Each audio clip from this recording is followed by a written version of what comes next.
Vortex. Channel.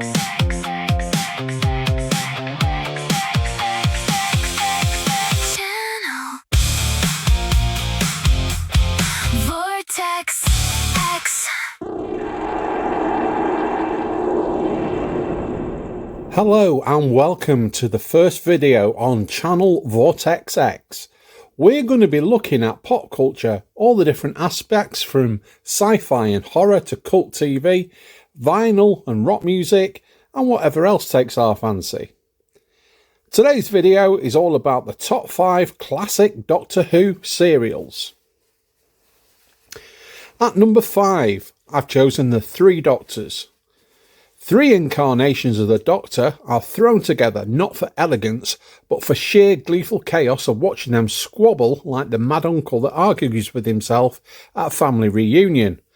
Unfortunately, the first Doctor, William Hartnell, was too ill to contribute at the time, and he only appears on the TARDIS screen, which looks less like it was from Gallifrey and more like it was from a 1973 branch of Radio Rentals.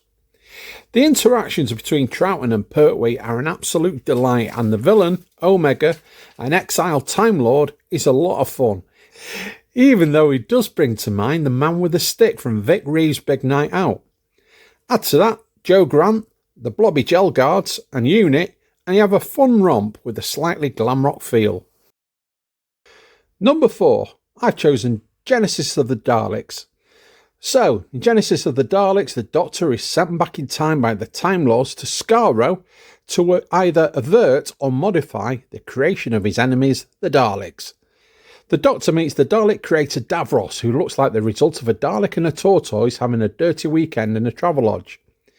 It raises important moral questions like, if you had a chance to stop a race of fascist dustbins from ever existing, would you do it?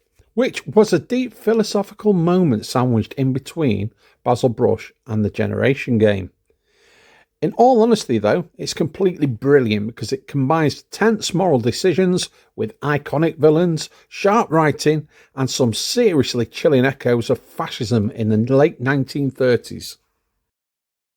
Number 3, I've chosen The Horror of Fang Rock. The Horror of Fang Rock is a delightful seaside holiday story where everyone goes to a lighthouse and immediately regrets it, which is exactly what you want from British tourism.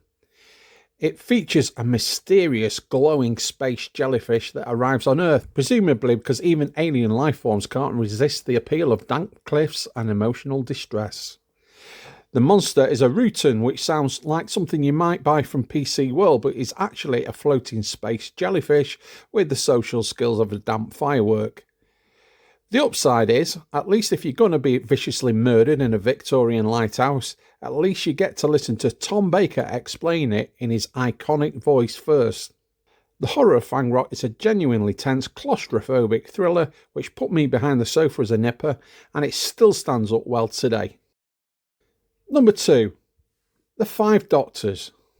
The Five Doctors is a heartwarming tale where 5 versions of the same man are forced to attend what is essentially an intergalactic staff reunion that they did not consent to. It's set in the mysterious Death Zone, which sounds like a nightclub in Leeds, but it's actually just a place where continuity goes to have a lie down and think about what it's done.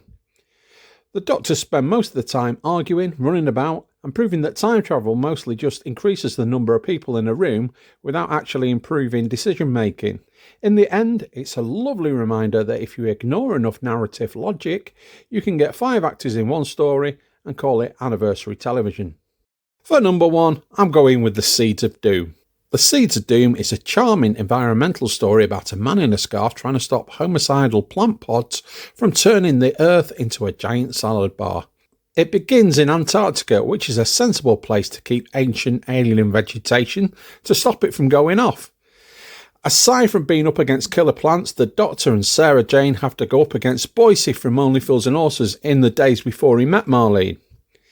The villain is a millionaire plant enthusiast who decides the best way to appreciate nature is to turn everyone into compost, just like a psychotic Alan Titchmarsh. The Seeds of Doom is so brilliant because it blends relentless, almost horror film tension with a uniquely British mix of mad science, eccentric villains and escalating chaos that turns a simple plant into something genuinely terrifying. Well, that's all for this video. Please like and subscribe. Put your choices in the comments down below, and we'll see you next time.